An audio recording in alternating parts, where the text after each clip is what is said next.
Roger Metal Music's YouTube channel with the host Del Young, and we are here with Caroline and Ronan from the band Gather the Lost. So, welcome, guys. Thanks, Hi, El. thanks Thanks so for much having for us. having us. Yeah, my pleasure. So, guys, could you introduce yourself and what you do within the band? Yeah, My I'm name is Carolyn. Ronan, and I. Oh, Oh, Carolyn, go ahead. no, me first. No, me first. Go on ahead. You first, Ronan. Ladies first, please. I'm Carolyn, and I'm the front one. I am Ronan, and I sit at the back and I play the drums. He Cool. looks at all the book tracks.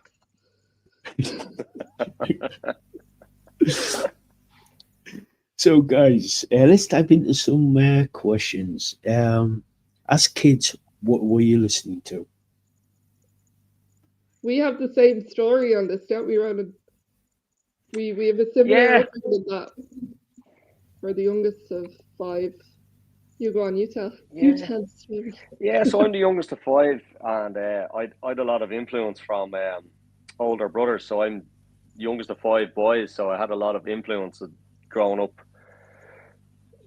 I had dance music coming at me. I had stadium rock coming at me. I had 70s at ABBA. I had all sorts, Frank Sinatra in the house, all sorts of stuff. And then I kind of, as I was finding my way with music in my early teens, obviously, I started listening to Oasis, and they were the best band in the world at the time. But I found my way into heavier music fairly quick, getting into mainstream like Metallica, and then just finding my way into just heavier stuff. I just found myself drawn to heavier music all the time. It's not saying like I love everything, but just being drawn into heavier music in the teenage years was fairly. It's just how I found my way into what I like to listen to. Cool. Cool. There's like influences. It influences in my playing versus what I listen to are two different things. It's a strange dynamic that you could listen to really heavy stuff one day, but you kind of like, you like melodic stuff the next day. It's kind of a funny variant, but I was drawn to heavier music from an early age, and you just find your way through the genres, like, which is a cool place to be, and I'd love to go back there to experience that again. But yeah, it's interesting. I'm Carolyn, I'm kind of the same. I'm the youngest of five, and they're all significantly older. I was the surprise, and they all had the full varied music tastes as well. So you could go into my house and there was Nirvana playing in one room, Celine Dion in another, Tina Turner, and then Top of the Pops was playing whatever was current at the time. It was just like a whole thing. So um, I definitely have kept that with me, in that I've never had actually a preferred genre. Sorry if you can hear my cat in the background. Um, so I've never had like this one genre that I listen to. I've always loved every genre, and it's kind of whatever I'm more of a mood listener, so whatever I'm in the mood for, that's what I'll listen to. But when it came to singing, I over the years have sung in like electronic and punk and rock, and then did more like vocals for very chilled experimental ambient music and all of that kind of stuff. And uh, my preference was always the heavier stuff. Always felt more like it was where I fitted, where I belonged, and where I could best express myself, and felt, like good, like good music, and you feel so satisfying when you write a good song and it's rock, or rock and some other genre combined. So it was just kind of this weird journey into what it is now, where we are now. Yeah, cool. Yeah, it's like with me, I'm the same. I'm predominantly a metalhead, but I do love listening to other styles of music as well. mm, Yeah. yeah, I think I it's think, I think if you're into metal, you've got a very good appreciation for music, because yeah, metal is not my go-to for the most part. There is some metal that I listen to, but metal is good metal is very technical and very, like, you need to know what you're doing if you're going to play good metal. And so if someone really appreciates good metal, then they appreciate music on a wider scale as well, I think. That's what I've Yeah, yeah, yeah. yeah. Plus, like with me, it's like whatever my mood is. I listen to like any 1 minute I could listen to say Beethoven. The next minute I could literally listen to Rotten Christ, a death metal band, a black metal band, I should Yeah, say. It all depends that's on what good, El. mood. That shows your the variant of the mood and the music you're into. I Yeah, like that, you know. Yeah, same. I like yeah. that. Cool. So, you did mention that your family sort of like had a big influence, but was there other influences in your life that sort of like influenced your directions in music, what you listen to? Um, I suppose for me, I started playing drums from a young age, and I met like-minded people at the same age. And I obviously, you know, at that age, you're quite easily influenced, and I was influenced by the people around me. Like they were, as I said, mentioned. Like I started listening to Oasis, and of course, you think that's the best thing ever. And as a young teenager, you think it's great, but then you get introduced. Oh, have you heard this Metallica? Have you heard this is Pantera? Have you heard? And you're kind of going, oh, there's like we can go here, we can go there. So it's kind of influence from your peers. You know, you've I think that's the way most people learn about music is your siblings or your friend. You might know someone older than you and they've heard of a band before you or whatever, you know. So yeah, for me it was joining bands in my early teenage years and just getting influenced by what the people in those bands were listening to, you know. And that led it just leads you down rabbit holes for all sorts of stuff, you know. And it's just it was an amazing time back then. You had no Spotify or anything. You had to go and find the music, you know, which was great. Yeah, yeah. That was the same for me. It's like plus like with the I'm the youngest of four, Mm. and with a yeah, massive extension, massive sort of like extended family, and Yeah, yeah, it's like you get bombarded with like a lot of music, and then you think when you sort of like gravitate to one sort of like genre to a degree, you sort of like go hunting for yeah, bands. it's great, Yeah, isn't it? yeah, You it know, is. it's like you know, I find like when you find a new band, even these days, like you find a new band and you kind of I like to remember what it's like to hear the song for the first time because once you listen to it 10 times, not that it loses the appeal, you get more into the song, you hear little bits and pieces that are new for you, but like when you hear a song for the first time, it makes you go, "Holy fuck, that's savage," or "That's class." You know, I always try and find. I tried to tell myself, right, you need to remember this moment because you'll never get it again. You may hear the song 1,000 times, but you'll never get it like the first time, you know? So Yeah, it's always just trying to remember that, like in any of the bands I found, let's say even this year, you know? yeah, cool. I love Colin? that. I love that. Just what Brandon was saying when you find a new band and you hear the song for the first time and how it makes you feel. And I always get that my husband's into all kinds of music as well, and sometimes he'll just get us tickets and we're going to a gig and I've never come across the band before, and he's got good taste in music, so I know I'm probably going to like it. And the last time that happened to me was we went to a band called Calandra, and they're like, I don't know how to explain. They're like, I think they're from Norway, so I think they're kind of like Nordic rock, folk rock, so something along that kind of. And I'm glad that I got to properly, like, I kind of had a quick listen before, but not properly. And I'm glad that the first time really listening to them was when I actually got to see them live, because like it was like the hairs were standing. You know what I mean? It was just that other worldly feeling that you got from hearing their music and the ambience and the atmosphere. And now I'm like a diehard fan for the rest of my life. And I love that about music. I love how that, I'll always be searching for someone that's going to be like along the lines of that kind of band. But is there going to be anybody? I don't know. But that's what I love about music, is that you find one band and you fall in love, and then something else happens, and it's a journey, and it's a lot of fun. Musically, for It's me great, yeah. growing up, Jeez. it was like singing was the weirdest thing to navigate for me, because everybody, when you're a teenage girl, are singing pop and musicals. So you go and you're doing your singing lessons, and you're learning how to do medleys of the Beatles and all this kind of thing, and everybody's singing with an American accent, and that's fine because it is what it is.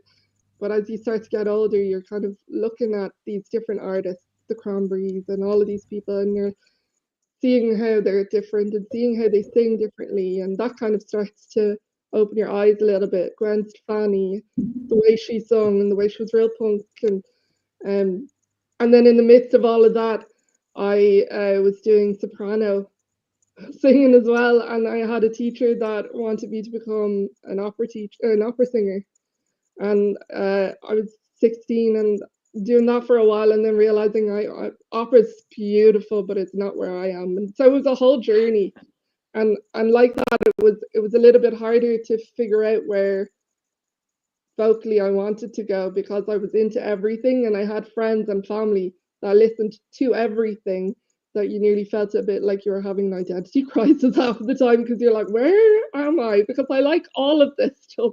So what am I supposed to do? Eventually it just kind of found its way. I think it just time and experience, you just end up where you're supposed to be. So alternative rock is my home. Yeah, that's usually the case with like a lot of things where you're getting bombarded with a lot of things, but eventually, organically, you sort of like you gravitate to a certain sort of like thing or a certain genre, or a certain whatever. Definitely, yeah. Absolutely. We've got a comment from Lisaboo, who's all the way in Canada, and she says, "I was listening to your music earlier, and I really like it. Felt it in my soul." Thanks, Wow. Lisa. We really That's great. appreciate Thank you for that. that, Lisa. Yeah. That's so lovely. Yeah, it's nice when you hear that kind of feedback, because I think that it makes it worthwhile when people say things like 100%. that, and they feel it, and that's the whole. That's what we want from it. It's so rewarding when That's it. someone says that. We put a lot into it, so a comment like that is worth everything. Thank you. It is. It is. Yeah, thank you for that, Lisa. Um, right. Out of all the bands that you've listened to, like all the musicians that you've listened to, have you got like several major influences to that you've got to say, I want to do this. I want to get up on stage. I want to perform. Ronan, you go. I've loads of them. Like as a drummer, with listening to hard rock, metal, you're spoiled for choice. I mean, you've the Mike Portnoy's of Dream Theater. You have to hard rock. You like Vinnie Paul and Pantera. Like, controversial comment as a drummer about a drummer, Lars Ulrich from Metallica. He gets a lot of hate, but he's responsible for a major amount of music that we listen to today as rock or metal heads. Like, he's been gigging for 45 years and he's making a few mistakes. I think it's allowed. I think he's earned his stripes. So, like, definitely being influenced by him, and the showmanship of all of the aforementioned Vinnie Paul, obviously in Pantera, Mike Portnoy. I like fairly simplistic drummers as well, down to I like Scott Phillips from Creed and Alter Bridge, and I love Mark Tremonti's solo stuff, and I love his drummer, Ryan. Can't remember his name. I do love him though, but like I draw, like you said earlier there, Ella. It's just like one week you're listening to one album, the next week you're listening to another, and you hear different things. You could be listening to an album for 10 years, and you just hear something you never heard before, and you're like, "Fuck, that's awesome!" And you kind of, not that you steal it and put it into your own music, but you'll take it and try and interpret it a different way, and use a bit of that certain drum fill you've heard, and try and use it in a certain way in one of your own tracks. So yeah, I'm always every day listening to drummers, and I have been for years, just about how I can learn and listen to something new and try and use it in my own stuff, you know. Cool. That's cool. I was 3. I watched Top of the Pops, and I said, "Yeah, that's what I'm gonna do." So I knew. That's what I knew. But I think, like, in terms of bands and stuff, different artists, very varied. In terms of lyrics, Vanessa Carlton came out with an album called "Be Not Nobody" when I was a young teenager. And that was interesting, in her use of piano as well, and that opened up new doors and made my brain go, "Ooh, okay, there's more we could do than, just the typical stuff you see on MTV." And trying to think, like don't come for me, right? But like Christina Aguilera's album "Stripped" was a whole journey as a teenager, listening to that and seeing what she did musically. If you actually listen to it, it's very good. I'm not really into any of her other stuff, but it was influential to me as a teenager to listen to that and to see what a female artist could do. It's not actually your typical pop that's in there, but it's like very vocal, smart vocals and smart songwriting. And then like Meteora, Linkin Park was like, Yeah. oh, I like heavy stuff. I really like heavy stuff. I really, really do. And probably the first time that I listened to things other than like Nirvana, loved all of the grunge, punk, rock, but probably like Meteora, Linkin Park was I want to sing that, like the big vocals, the soaring vocals, but it's so heavy and so like such a good tempo, and it's real, like you feel it in your stomach nearly, So it was they're the specific ones that as a teenager stood out to me. But again, I could Isn't it mention funny though that, like, you can be in a singing in a rock band now or an alt rock band, and Vanessa Carlton and Christina Aguilera influenced you. And like yeah, when you just mentioned grunge there, I'm just thinking of like Jerry Cantrell from Alice in Chains. His favorite artist is Elton John, there you and go. that is like Beautiful they are artist as well. miles apart. But like, Yeah. if fucking Jerry Cantrell can be influenced by Elton John, we've all allowed to learn here. Like, As I said, I So think the most important thing about being in the industry is, and just being a fan of music, is that you need to be open-minded to other genres and other artists. And even if you don't like a band or an artist, to hear what they're doing and just to have the respect for what they're doing, because they're doing something that maybe you're not into, but it could teach you something. And keeping that open mind, you never know what you're going to learn. So yes, we're in a rock band, but like I listened to Christina Aguilera and I learned a series of mates that probably helped me with my way of songwriting. Even though I do not do anything remotely similar to Christina Aguilera whatsoever, and it's probably a shock that anybody would think that I've listened to Christina Aguilera. But this is why it's so important to not be snobby. I find that there is a lot of people in the music industry, I think it's getting easier, but they're a bit snobby with oh, you listen to who? What? Well. Yeah. Yeah, there's quite a few people who I know who were in rock bands back in the 70s and 80s, and some of their influences were sort of like up until like sort of like retired. They said that they were listening to country music. Country music. I was like, dude, you're in a rock band. You're a drummer in a rock band. You listen to Garth Brooks, and I was like thinking, but some of the best riffs have come from blues and country, Yeah. and they've come into metal and rock riffs. Like that's the origin of that stuff, And some people are short-sighted with that, or maybe they don't appreciate it. But that is definitely where it's born from, Yeah. It's like I've done some bit of research on the origins of rock, basically rock and roll, and basically you can trace it all the way back to the early 20th century with the blues and the jazz and the country and the Yeah. gospel and stuff like that. And it's all been thrown into a big, massive pot, and it got Yeah. stirred up for 50 years until like the late 40s, early 50s. Yeah, well, that's unbelievable what humans did to it then to evolve it into what it is and what we love today. Yeah, I love that. It's cool. Just goes to show why it's so important to be open-minded and to Yeah, not just keep yourself listening to one genre, but to expand and see what else there is, and just hear what other people are doing, and just Yeah. it's interesting. I learn Yeah. something. except Yeah. K-pop. Oh, make That it is stop. that is oh god, that is one genre I've tried to listen to, but I just run away screaming. I'm I not haven't really screaming like a listened to metalhead. it. I just know that golden song because it's everywhere.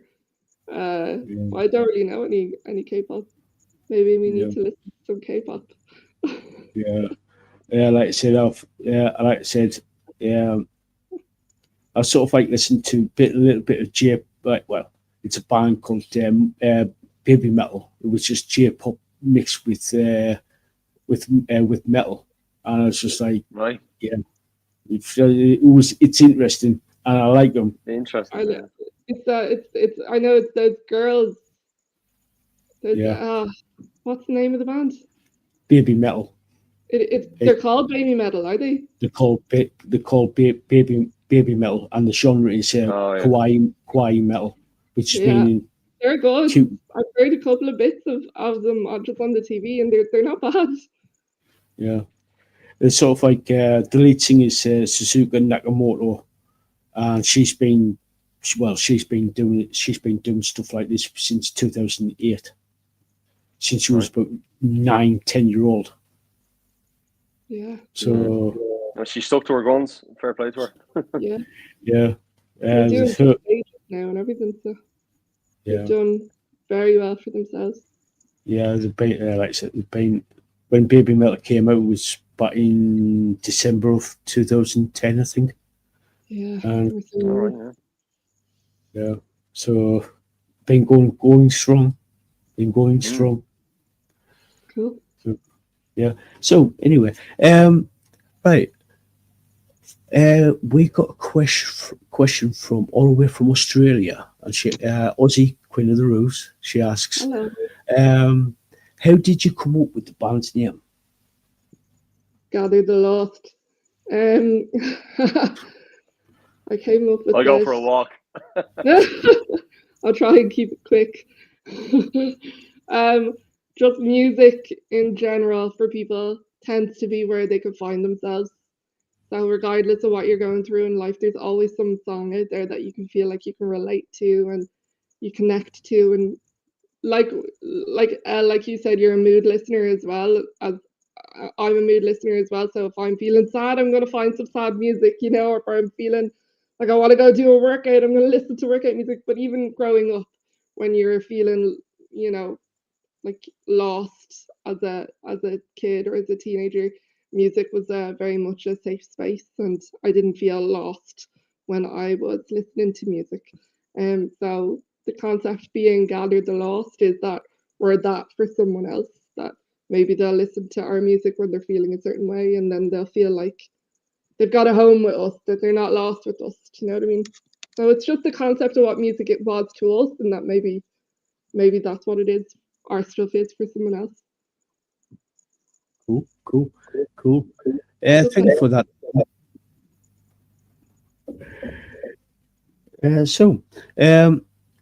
Were you in any previous bands before you started Gather the Lost?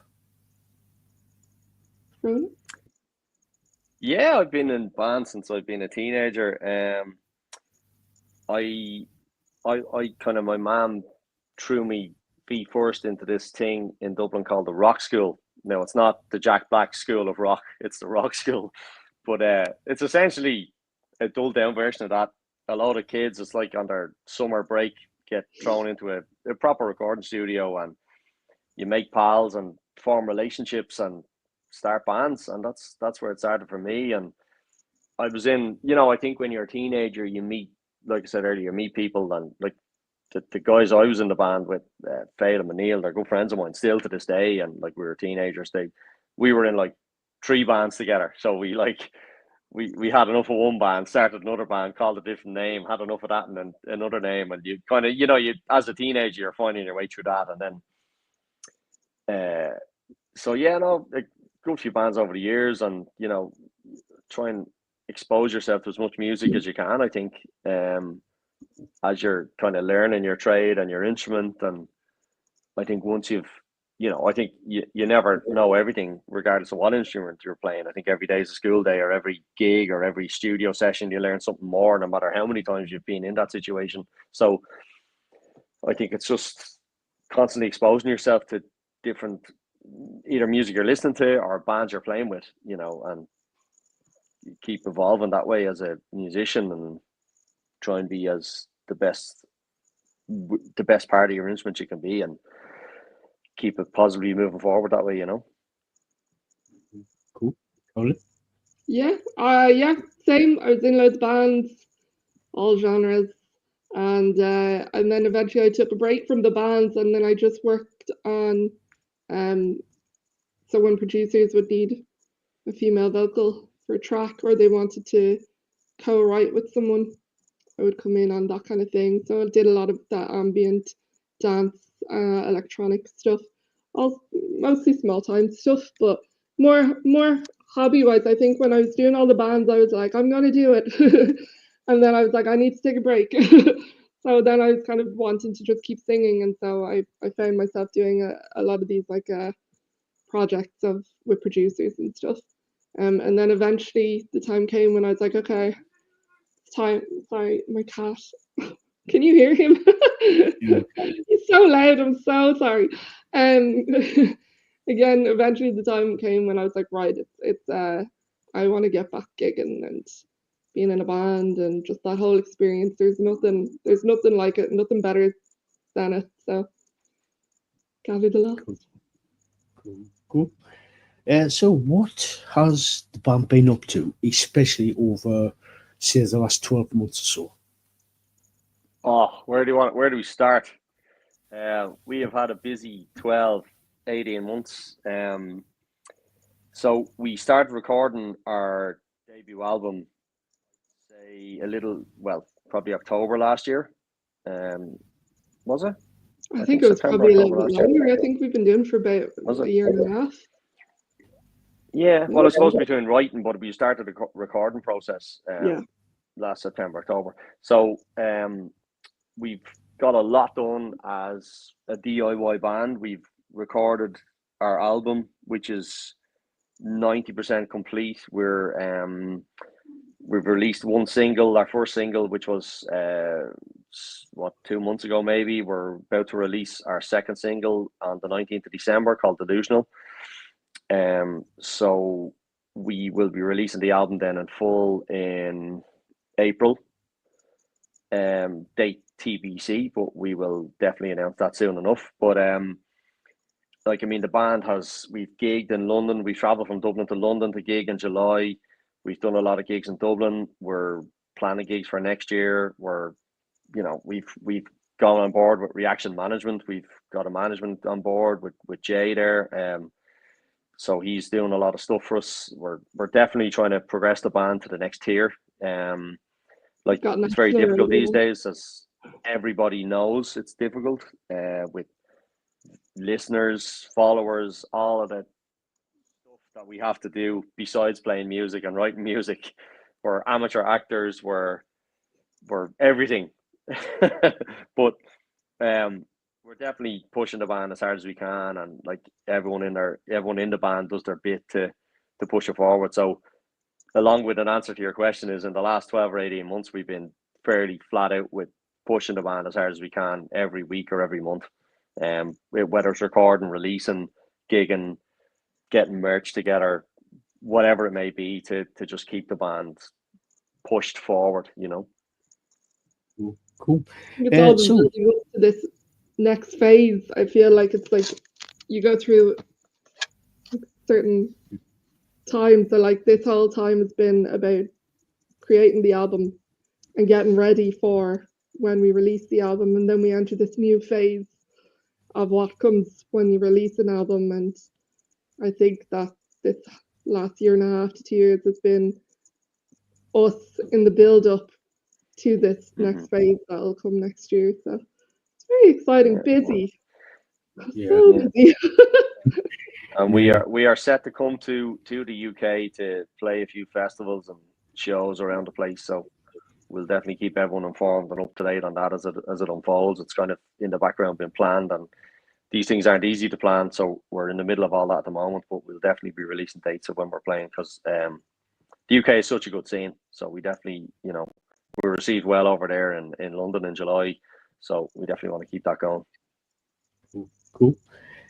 So could you tell us a little bit about the first single that you released, and then Delusional, the second single? Yeah, so Never Home was the first single that we released there in October. And normally we write, so our whole concept is that we're rock, but we're alternative rock, because we like to not pigeonhole ourselves to rock. We like to mix in different genres we just authentically write, if that makes sense. So organically, whatever genre is kind of come out is what comes out. So we don't like to pigeonhole ourselves into rock. So if metal comes out as well, that's fine.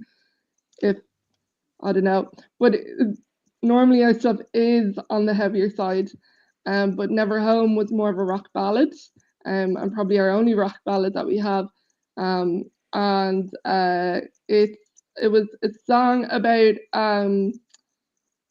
never feeling like you fitted into societal standards or societal expectations on what a successful life looks like. So you must tick all these boxes in this order, and only then are you deemed as a successful member of society, and you have done well in your life. And if you don't do these, then you're not normal. You're the black sheep, and you're the outcast. And it's basically that it's navigating that, and so many people find that whole 9 to 5 and everything good for them, and that's lovely for them. But it's not a one shoe fits all thing. It was never something that worked for me, and so I guess Never Home, the concept of home being your safe space, and how this 9 to 5 society, this is tick the box and then you're safe. That's somebody's safe space, but it's not mine. So Never Home. That's basically that's. Did I explain that well? Trying to not do it long-winded, but it's kind of hard. It's a very emotional song, and it's very raw and confessional. So I definitely recommend, if people listening haven't heard it, to go and have a listen and pay attention to the lyrics, because they're very relatable. And yeah, we love that song. And then Delusional is our next one. So we just announced today that we're releasing it, and we'll be releasing that on December 19th. And Delusional is, so you're shaped by the experiences that you've had in life, and some of the things that, say some of the quirks that you have are not always that great. And so the song explores what you are as a result of the experiences you've had, and what you need to kind of change, so that you're not defined by what has happened to you. And so it's that, and then it's the belief that even though so much bad has happened, that everything's going to be absolutely fine, hunky-dory, everything's going to be wonderful. I have full faith that everything's going to be fine.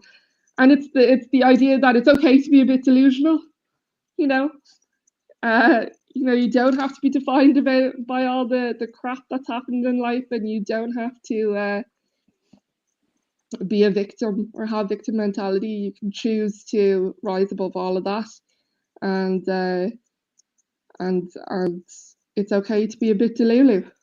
If that's what gets you through, and that hope gets you through and makes you survive and get up in the morning, then that's absolutely fine. So it's a good song. It's it sounds it's a heavier song, but it's more of a positive song in terms of, you know, things have been hard, but we're doing the work, we're putting the work in to get it back on, you know, on the right path, and I'm happily in my Delulu land, and everything's gonna be fine.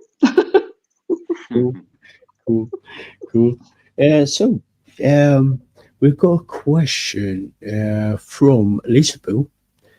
She asks, "What is your process for writing your songs? What comes first?" Usually, It can start. It can start. It can start a number of ways, I suppose. There's no right or wrong. I don't think with this with any band, but I mean, generally, Alan, our wonderful guitarist, will have a riff that he's working on or has dreamt up. Um, maybe he might discuss that with Carolyn. She might put a vocal or a lyric to it or a melody, and then we'll take it into the rehearsal space with myself, Brian, our bass player. We'll all hash it out and come up with a structure fairly quick, based on Alan's riff or Alan's chord progression in line with Carolyn's vocal, and we'll kind of put the song together that way. Sometimes, like, I don't know how it is with other bands, but sometimes we could have the song absolutely nailed within a 2 or 3 hour rehearsal. Other times we're working on it over the course of a couple of weeks, which I don't think there's any right or wrong in that. I just think it's us wanting to make sure that the song sounds as best as it can, be it from a vocal standpoint, guitars, drums, bass, whatever it may be. And we'll always adapt the song and have it nailed just before we go and record it. So generally that will be how we approach the songwriting aspect of it. Other times Carolyn and Alan might have put together a song already and take it to me and Brian, and you know, or there's any amount of ways. There's no restrictions in our band. We're all equal parts of bringing writing elements to each track, you know. Cool. Thank you for that, Lisa. So Yeah, thanks, Lisa. Sorry, cheers. So you got a new album. You've been working on a new album. How many tracks have you sort of like got planned out for that new album? about 9.5. 9.5. It is, Maybe yeah. 9 3/4. Nine Edging for and 10. 9 and a bit. About 9 and a bit. An intro and an outro and 8 tracks in between. It's like there's like a small little song as well that's thrown into the mix, but it wouldn't be a full song that we'd be putting out on radio or anything like that. So I'd say 9 or 10 tracks is the album, isn't it? Yeah. Well, let's say it's something like that. Cool. So is the album going to be released sometime next year? Yeah, We're aiming for April. Yeah, April. With the exact date to be confirmed, but we're looking at April. And we're going to plan some sort of an album release, gig, show, party, launch situation. Here in Dublin, and we will be announcing that as soon as we can. It's just trying to put it all together, which we're in the middle of. So yeah, it's aiming for April. Cool. We've got a question from Lord Jim Dandy, and he asks, "Do you ever find songs in your dreams? Do you come up with their songs in your dreams?" Yeah. Good I've question. had that happen twice, but it's actually songs that are not on the album that we had written. Maybe we'll use them in a future album or something. But I got asked this before, and I thought it was such a cool question. Yeah, it's a great question. Yeah, it's a really good question. Yeah, I remember not like a full song, but like the guts of a full song in my dream, and I woke up singing it and going, "Oh, I have to record this fast because Get the phone quick. never last," you know. And I think I got a little bit of it before it started to fade, but it was enough that I could get it all built. into a big song and bring it to the guys then. And then yeah, it kind of happened twice. I don't know if I used the second one, but one of them I definitely brought to the lads. But yeah, that is cool. I love when that happens. Sometimes you hear it and then you're like singing into Shazam, even though that never works. Just be like, am I dreaming of a song that I've already heard? I've written Bohemian Rhapsody. I knew I was a genius. Look, I've written Bohemian Rhapsody. No, it's a really interesting thing. I remember speaking of music and dreams, my mum told me a story once that she is great on keyboard, and there was this one song that she kept. There was one part of this big song that she was trying to learn, and she could never get this one part, and she was trying for weeks and weeks and weeks, and she could get the rest of the song perfect. And it's like a Beethoven song or something like that. You know what I mean? Like it's an actual released song, but she just couldn't get one piece. She couldn't play it, and she went to bed one night and she had a dream, and in the dream she played the song start to finish flawlessly. And she woke straight up, went down to the keyboard and played the song flawlessly. And I just think, God, it's so cool, man. Like dreams and music. I mean, honestly, there's just so much that could be delved into there. It's a great question. I dreamt I was playing in Wembley Arena last night, but I woke up then. Maybe it'll come true. Yeah, the human brain is like very trying to show you stuff when you're asleep. Yeah. It's fascinating. Absolutely fascinating. Yeah. Cool. Thank you for that, Lord Jim. Thank you for that. Yeah, thanks for that. We got a question from Ozzy, and you touched on this earlier. Have you got any plans for the new year for any tours? Yeah, so it's definitely on the cards. It's something we really, really want. Because we're a small indie band, it is a lot harder to just put it together. So it is something that we are currently working on. And ideally we'd be doing Ireland and the UK, and who knows if we get outside, but the hopes would be that we'd get a couple of gigs outside of Ireland and the UK as well. But yeah, we have new management, and he's amazing, and he's helping us an awful lot with getting the word out there. So we're pushing it, and that is the goal. So watch this space. Cool. So if you did get sort of like Northeast, you've got the financial backing and everything is aligned, would you sort of like go off into Europe? Or even over into like the US, Canada, even down to Australia? Our main locations that listen to us are Mexico and Brazil, the US, Ireland, and the UK. So they're our biggest listeners. Our guitarist is from Brazil, so that's self-explanatory. You know, they're gonna listen.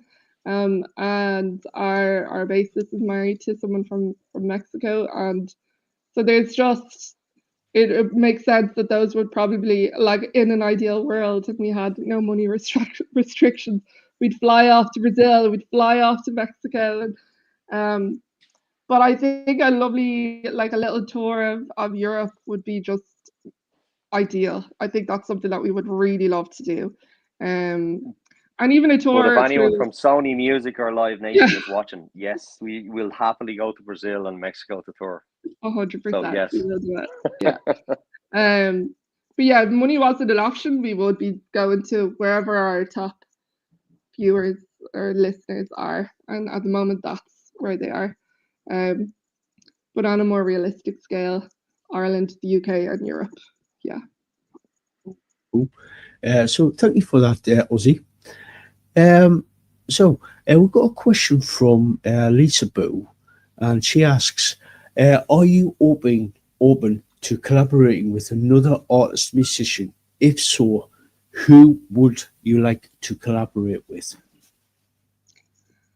That's a really good question. I don't think it's something we've thought about, but I think if we were going to do it, it'd be cool to do with an artist or maybe another band that were just totally different to us. Just so that we could have that real challenge of combining two completely different bands to create something new. I think that concept would be interesting. I don't know. I What mean, about you, Ronan? What do you think? well, I mean, what I'm thinking about is I mean, it's been done, but the Evanescence vibe where you have the mix of the male and female vocal, you know, and I know they're kind Ronan of just like a. wants to be the singer. That's all that's happening there. I know. I just mean like the trading. They're almost like trading blows when they're singing their verses in Evanescence, anyway. But like, I don't know. That's just what springs to mind for me. But I hadn't really thought about that. It's a good question. But yeah, we're open to anything. Yeah.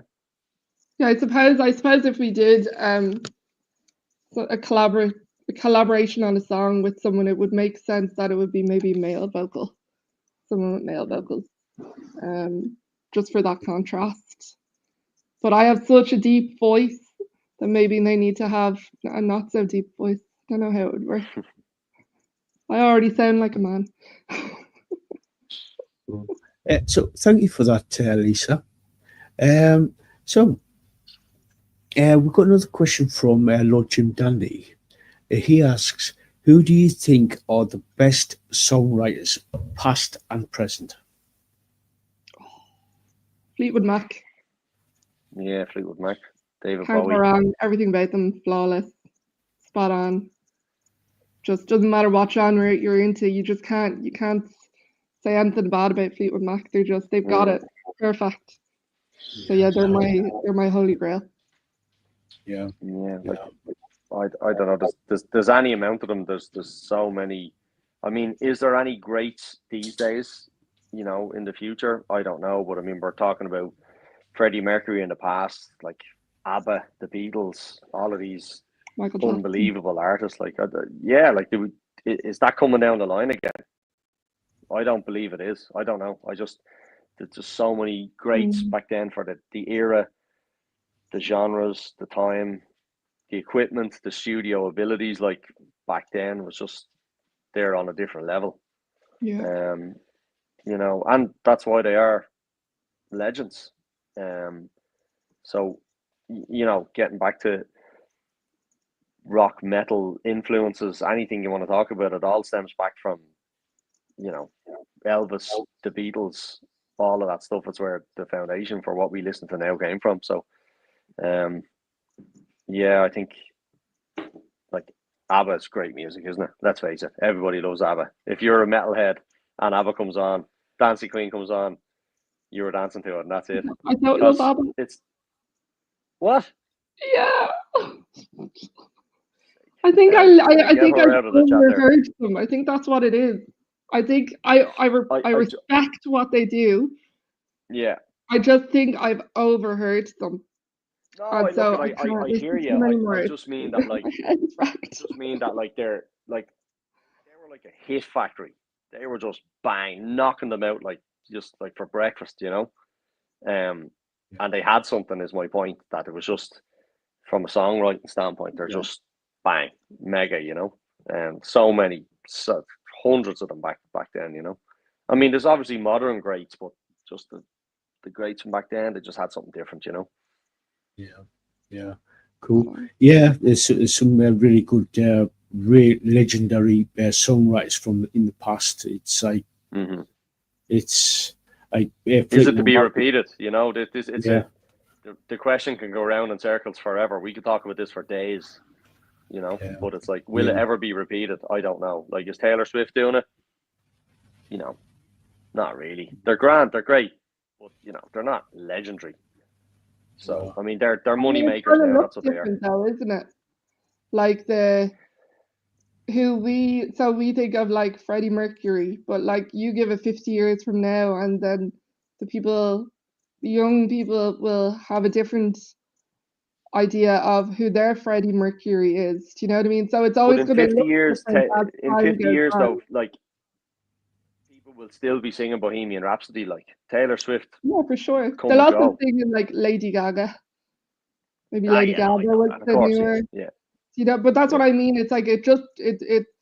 I think there are current songwriters that are of that status, but we just don't realize it yet because it looks so different to what we consider a great artist like Michael Jackson and all of that. They're just from a different time. But I think if you give it another like 50 years and we look back, we'll realize the likes of Lady Gaga actually she fits into that category as well. It just looks different, or you know, and I think when we give it more time and then we look back, then we'll realize who the people were that fitted into that category. It's just interesting though, isn't it? Because they can it can't be repeated because you don't want something to be repeated. So the upcoming artists and the artists of the future, they have to be different. So what are they going to do to make themselves different and stand out so that they get to a level of Michael Jackson and everything? It'd be fun to watch. Yeah. Well, if I'm alive in 50 years, I'll be sitting there with my headphones on, if headphones still exist, with my iPhone 45, and I'll be listening to Pantera. Yeah, yeah, yeah. It's like you mentioned there with Freddie Mercury and Bohemian Rhapsody. I first listened to that when I was about 2.5 years old. Oh, When it first came out, and that was my very first earliest memory of listening to a rock band and a Song, brilliant rock song, which spans about 4-5 different genres. You got opera, you got rock, you got ballad, you got like, you know what I mean? It's like incredible. And another thing about that song is like if you look at like a pop hit is 2-3 minutes long, like that's a 7-minute epidemic of a song. It's just like, and it's so popular, like it comes on in pubs and people are just singing and dancing to it for 7 minutes, like. And like, yeah, I think my first exposure to that song was Wayne's World when they were driving along in the car, you know, the famous scene. And like, I was like, I was very young watching that, and I was like, what the hell is this? And then obviously you find the song, but like, it shows that like Alan in our band, he loves a long song. I love the long song. It can be done if we're gonna write a Master of Puppets or a Bohemian Rhapsody, and we'll get people sitting down and paying attention for that amount of time. Is another thing I don't know. Yeah, I love a long song as well because I do like Mike Oldfield. One of his albums is Tubular Bells, is it? Yeah, Tubular Bells. But his one of his albums is one song is over an hour long. Oh God! Wow, that's something very different though. That's him yeah. actually going right here. I'm going to do something very different here. Yeah, you know, it's just like it's it's pretty much purely instrumental, and it's just like I said it's some fun recording that song. Yeah, and pretty much at the time he was the band. He was the band. He played everything. Oh wow, that's so musician. Yeah. Some talent. Yeah, he is. But it was like going back to Mike Oldfield, his most famous song, Tubular Bells, was released in the early 70s on the Virgin label, and in my birth year, 1973, The Exorcist came out, and that was actually played on the soundtrack and made him like wow, big, massive. Didn't know that either. Yeah. So yeah, gosh, that was a good break for him, wasn't it? Yeah. So yeah, he's made his money out of it. And still is. Yeah.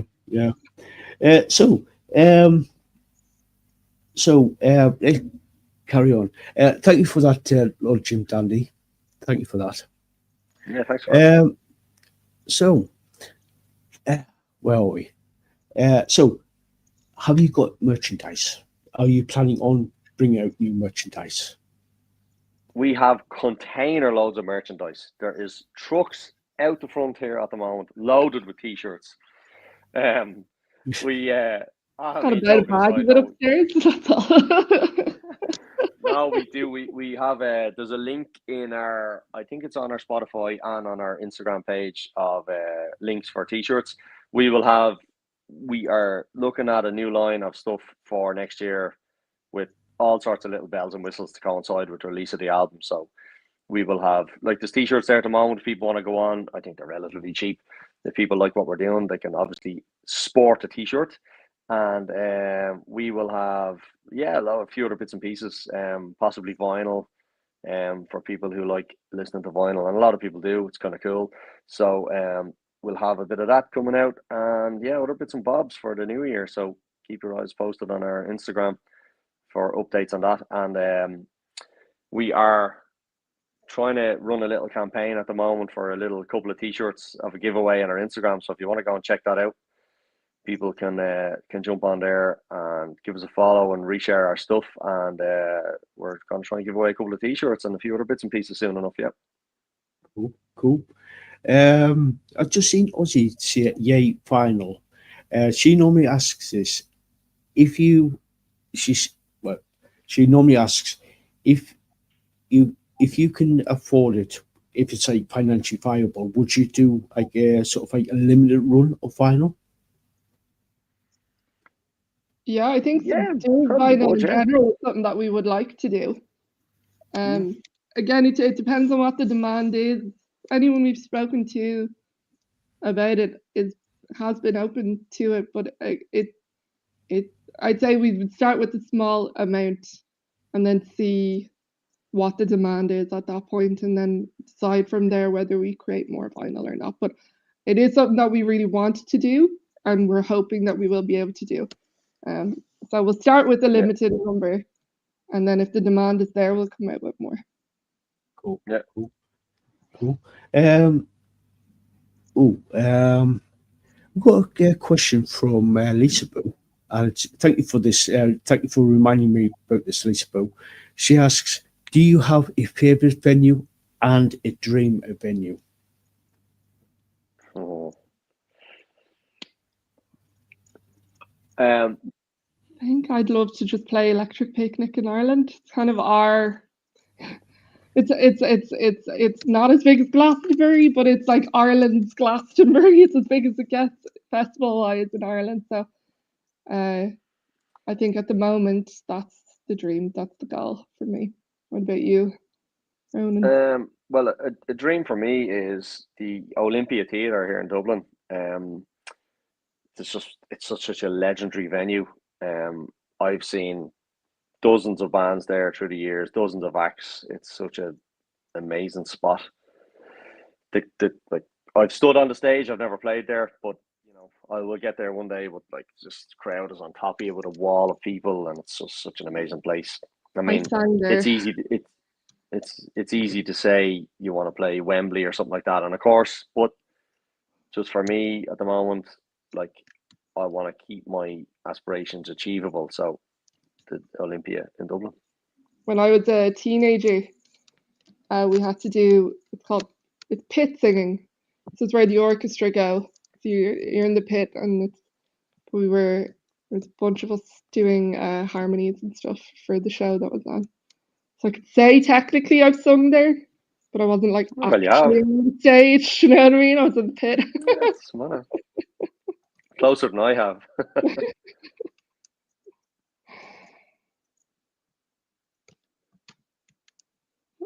Can't hear Anthony. Your microphone's off. Sorry about that. Thank you for that, Lisa. So, where can people find you on social media so they can keep up to date? Everywhere. You look us up. Got It Lost, Instagram, TikTok, Facebook, YouTube channels, any other form of streaming or social media. We're on everything, and we're regular contributors. Is that what it's called? Oh yeah, X. Yeah. But No, look, we're always on Instagram. We're contactable on Instagram. We're on Instagram daily, as well as we upload YouTube videos, YouTube Shorts, TikTok videos. We're all over that, so people can go on there, follow us, interact with us, send us messages. We'll always reply. We'll always reply to comments, messages, everything. Cool. Lisaboo has just said you have a new follower. Oh, thanks, Lisa Lisa. Boo. We love you, Well, Lisa. you know what? For that, we'll give you a follow back as soon as we get We'll off follow this you call. back. Cool. Thanks, Lisa. So, And you've been giving good questions as well, so I Yeah. appreciate it. For sure. so guys in the chat, we're going to be starting to wrap things up in the next 5-10 minutes or so. So get your questions in now. Any advice for people who want to become a musician, whether it be for their own sort of like pleasure or possibly going down into the commercial route? I suppose if you're learning an instrument, or you want to be a singer, I think, learn your craft as best you can. Learn your trade, if you like, on your instrument, whether it be guitar, drums, bass, trumpet, tin whistle, whatever. Learn it. Go and find like-minded people and put the effort in and practice. And then don't limit yourself to the bedroom. Like get the confidence to be good. Everyone's first gig is shit, but with that comes experience, and it becomes confidence. And there's 2 people in the crowd, then there's 10 people in the crowd, then there's 20 people in the crowd. You just get more confidence. Learn your trade, learn your craft at your instrument. Every day is a school day. You could be playing for 30 years. You'll always learn something new, but learn as best you can. Find like-minded people and get out there and do it. But don't be afraid. You live once. Do you want to be an L1 in an old folks' home when you're 90 and someone goes, "Have you any regrets?" Yeah, I regret not trying to play the drums or go and sing in a band. Like, don't be that person. If you think it's going to be something that you're going to regret when you are nearing the end of your life, then you need to make an action. So just be brave and go for it. Also, What's I the would worst say, that's going to happen? You learn something, exactly. Yeah, exactly.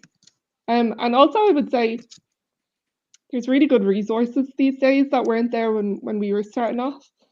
So I don't know what it's like in the UK, but like in Ireland, we've got First Music Contact and we've got AIM, and these are companies that create safe spaces for people in the artistic industry, and they do free seminars. They have things set up where you can get matched with um, a professional musician, or if you're a photographer or something like that, you're a photographer in the music industry. It's all of this kind of thing, and you get free one-on-one coaching sessions with them and stuff. So have a look online and see what your area or your county or your country, depending wherever you are, what they offer for people in the creative sector, because there's an awful lot out there nowadays that you would be surprised is free. And you could even just jump onto a Zoom call with someone who is having a whole conversation on exactly that, how they get into the music industry, and what they would recommend for upcoming artists, or people wanting to do it. So that's a really important thing. Use the tools that are there for you. Get onto Google. Cool. Yeah, sound advice there, sound advice. We've got one final question from Lord Jim Dandy, and he asks, what are your thoughts on AI? Yeah. I mean, AI has become okay. my GP, but other than that, It has its if uses. it's Like, creating I a think, music thing, no, I think, I can't stand it. no, I think it has its uses, right? And I think definitely positives, but definitely negatives. So positives are using it for education, for Yeah. everything that people ask it these days, and if you want to build a website or whatever and stuff like that. But music wise, I think, like what I just said about learning your trade, learning your craft, you're in your bedroom and you're listening to Metallica and you're learning the riffs. You're in the bedroom and you're singing into the mirror, Lady Gaga, or you're playing the drums to Bon Jovi. Like, people want to skip that step now. Like, and they go, oh, sure, fucking, I'll just program AI can just do that for me. Like, oh, I'm making a song, I'll just barely be able to play guitar, put it into AI and it'll spit out a song.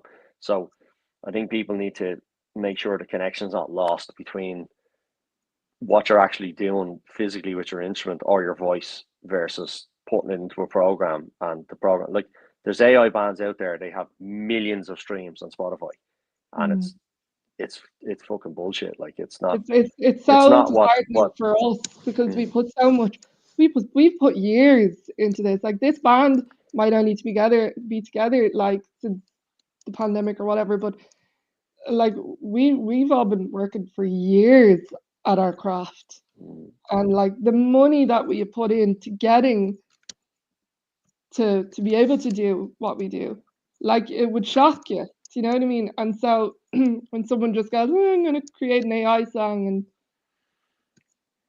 then they've got millions of hits, and we can't even afford a cup of coffee off of the money that we've earned. Do you know what I mean? It's just, it's very, very people who are hard into to swallow music, that. Like, people who are into music properly, like, you know, your listeners, everyone I think who will listen to your podcast here are music heads in some way, shape, or form, rather than people who listen to fucking Coldplay, Yellow. That's my favorite song. You know, they will really appreciate what people are doing. So,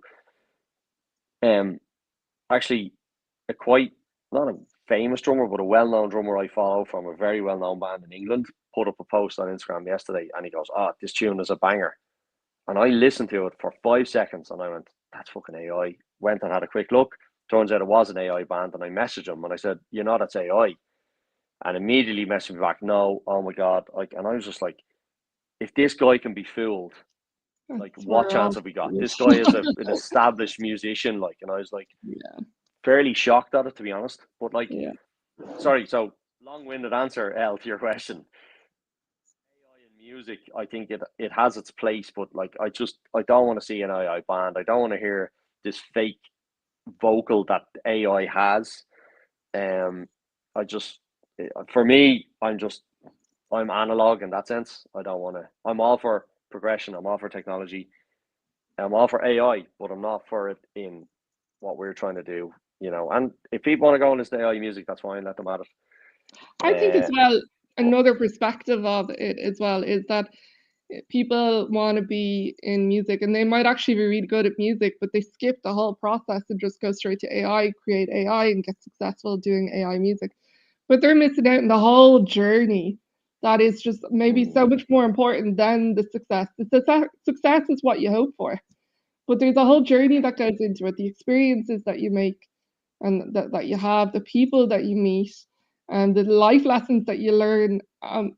You're missing out on this whole opportunity and you're bypassing it all. So I kind of feel sad for them as well in that perspective, that they're choosing to be blind to this other way of life that they could learn so much from.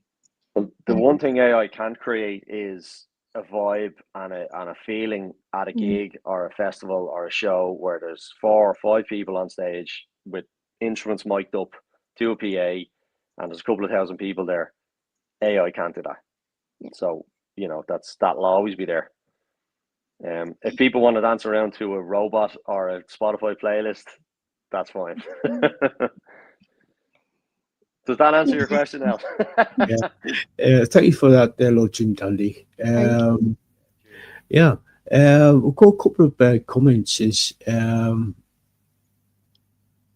Let me see. Ozzy has said AI is not, in my opinion. Yeah, it's scary. Lisaboo says it has its uses. Yeah, like if I can't afford to go to the doctor and I can't get an appointment, I'll ask AI. I've got these symptoms. Should I be concerned? No, you're fine. Okay, great. I'm okay for another week. I agree with both of those comments there. It has its uses and it is not. But I think I think we also, like I like AI for the right reasons. But I think we have to be careful not to overuse it, because then you're looking at the environment issues as well, because it uses up an awful lot of water.